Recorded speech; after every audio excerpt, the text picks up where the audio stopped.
Bonjour à tous, je suis Shrimanta, enseignant formé et certifié par la fondation Isha de Sadhguru. Aujourd'hui, on va parler d'un sujet qui nous concerne tous, comment réduire les ballonnements et avoir une meilleure digestion. C'est à nous. Avant toute chose, la priorité, c'est d'être en accord avec son corps. C'est-à-dire, je dois écouter ce dont le corps a besoin et pas ce que la langue désire, souvent par compulsion. Et c'est là qu'il y a une grande différence. La deuxième chose, c'est de connaître les capacités de son corps. Quelle est la taille de votre estomac, donc quelle proportion de nourriture peut-il prendre? Même si à mon sens on en parle trop peu, la nourriture a un impact énorme sur notre système physique, mental, énergétique, émotionnel, physiologique, psychique. For most of the chronic ailments that people are suffering today in the world, the headquarters is in the stomach. But a lot of people, it's shifting to their head, but largely headquarters is in the stomach, the way, what they eat and the way they eat. Si on savait comment bien se nourrir, et pas seulement manger, on saurait naturellement comment créer un bien-être avec le véhicule que nous avons choisi, qui est celui du corps. Ça fait sens, non? Dans la culture yogique et ayurvédique, par exemple, en premier vient l'ordre des aliments. Cet ordre des aliments, il a un impact sur la qualité de la digestion, et cet ordre, c'est sucré, acide, salé, amer, piquant, astringent. On ne va pas rentrer dans les détails de quels sont les aliments, ça je vais vous laisser vous renseigner par vous-même, mais le simple fait de connaître l'ordre des aliments peut aussi vous aider à comprendre comment améliorer votre qualité de digestion. L'un des aspects dont Sadhguru parle, c'est de manger une nourriture aqueuse et pas seulement de boire lorsque vous avez trop mangé. If you drink any liquid along with your food, the acids that are necessary for digestive process will get diluted. Your whole digestive process gets inefficient.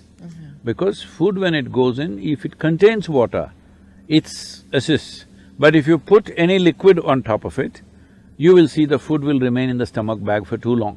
Lorsque vous faites une nourriture aqueuse, ce qui est important, c'est que les aliments, comme les fruits, les légumes, qui sont en grande partie composés d'eau, nourrissent également l'eau nécessaire dans le corps. Donc dans la culture yogique, il est mieux, par exemple, de ne pas boire avant de manger. Ce que vous pouvez faire, c'est lorsque vous mangez, vous pouvez prendre une infusion de graines de fenouil et mâchouiller quelques-unes de ces graines, ce qui va largement aider à contribuer à la digestion. Sachez également que quand vous mangez, il est mieux d'avoir un écart entre plusieurs repas qui n'est pas coupé par des snacks. Sachez que vous donnez en permanence votre système à être en digestion. Le fait d'être en digestion demande une certaine qualité d'énergie à votre corps pour digérer, et en prenant cette énergie, vous la perdez ailleurs. Donc il est important de donner des espaces entre chaque repas qui sont suffisamment libres. Cet espace, on dira au minimum 5 heures entre chaque repas, au mieux 7, mais essayez de ne pas le couper avec quelque chose qui va vous donner un surplus de digestion inutile. Évidemment, pour ceux qui ont dépassé un certain âge, il reste toujours mieux de prendre combien de repas par jour? Un le midi, ou alors le matin, et un le soir, ou alors en début de soirée. 2, pas plus. Pour ceux qui sont plus jeunes, c'est pas la même chose. Pour les adultes comme nous, quand on a dépassé 30 ans, petit déjeuner, croissant, café. Quand vous arrivez aux heures du soir, le repas qui sera le dernier de la journée est extrêmement important. Ce repas qui va impacter non seulement la nuit, votre réveil et la journée d'après, il doit être idéalement, pour comprendre un certain temps de digestion, idéalement entre 3 et 4 heures avant d'aller dormir. Il faut savoir que l'estomac prend entre 2 et 3 heures pour digérer et que ça passe dans le petit intestin. Le petit intestin prend environ 2 heures pour passer ensuite dans le gros intestin. Le gros intestin prend entre 12 et 15 heures de digestion avant que ça passe dans les selles. Et une fois que ça a passé le gros intestin, on va voir ensemble une posture yogique de façon à améliorer l'excrétion maximale du corps de toutes les selles.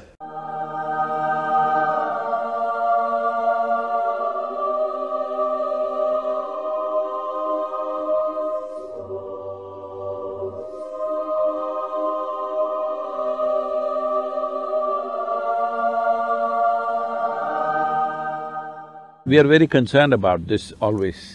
Dans la cuisine elle-même maintenant, il est mieux de prendre des aliments qui vont avoir un prana positif, qui vont développer et décupler notre énergie dans la journée à la suite de l'ingestion, beaucoup plus que de prendre des aliments qui vont être lourds, demander beaucoup d'énergie à digérer et nous amener à être léthargiques par la suite.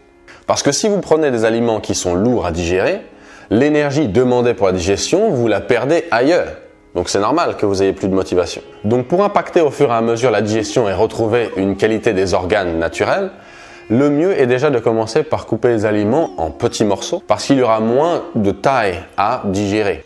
En mâchant plus, avec des aliments qui sont plus petits et en prenant des quantités qui sont amoindries, vous allez démultiplier la qualité de la digestion. Le mieux donc lorsque vous allez cuisiner, c'est de couper vos aliments en petits morceaux, de prendre des bouchées qui sont plus petites et de mâcher plus. Ce qu'il est mieux d'éviter, c'est aussi de prendre des repas qui viennent de la veille. La première chose, c'est que les aliments, une fois qu'ils sont cuits et qu'ils sont en repos, vont perdre une certaine qualité d'énergie, le prana, et du coup, ça ne va pas vous apporter autant que si vous veniez de le préparer. Le mieux est de manger entre 1h et 1h30 une fois que vous avez fini de cuisiner. Ceux qui cuisinent avec de l'huile, par exemple, pour faire chauffer les aliments, remplacez vos huiles par celles de coco. Ça va améliorer la qualité. Ceux qui mangent avec la main, par exemple, c'est conseillé car les 5 éléments qui composent la base de toute cette existence, y compris dans notre système, sont également compris dans les 5 doigts de la main. Le petit doigt se trouve être la terre, l'annulaire, l'eau, le majeur, le feu,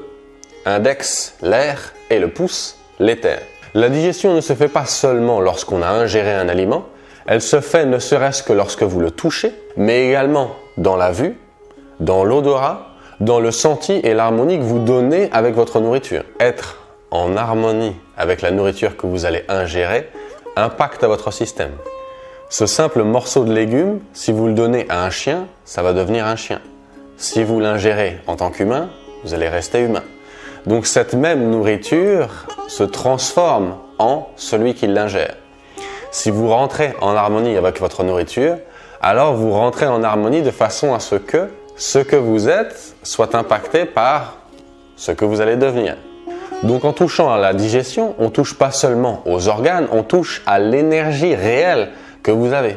Et comme on l'a dit, tout a un impact sur tout. Donc si vous touchez à votre digestion, vous touchez à votre centre émotionnel, à votre plan physique et énergétique, à votre aspect mental, puisque si vous êtes dans un aspect de léthargie, alors forcément votre clarté mentale n'est plus aussi bonne que ce qu'elle devrait.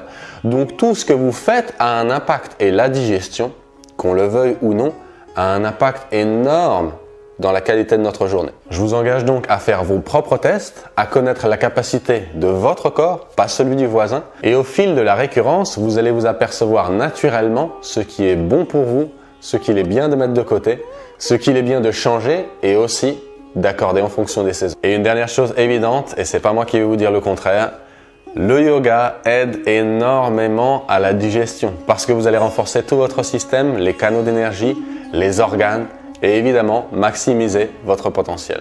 J'espère que cette vidéo vous a plu, qu'elle vous permet d'en savoir un peu plus sur les effets que peuvent avoir la digestion et comment l'améliorer. N'hésitez pas à partager la vidéo, mettre un pouce bleu, un commentaire et moi je vous retrouve bientôt. In the yogic culture and life, that we don't want food to remain in our stomach bag for more than 2.5 hours maximum. In 2.5 hours' time, it doesn't matter what I've eaten, how much I've eaten, it must go into other parts. If it remains there, it makes you dull.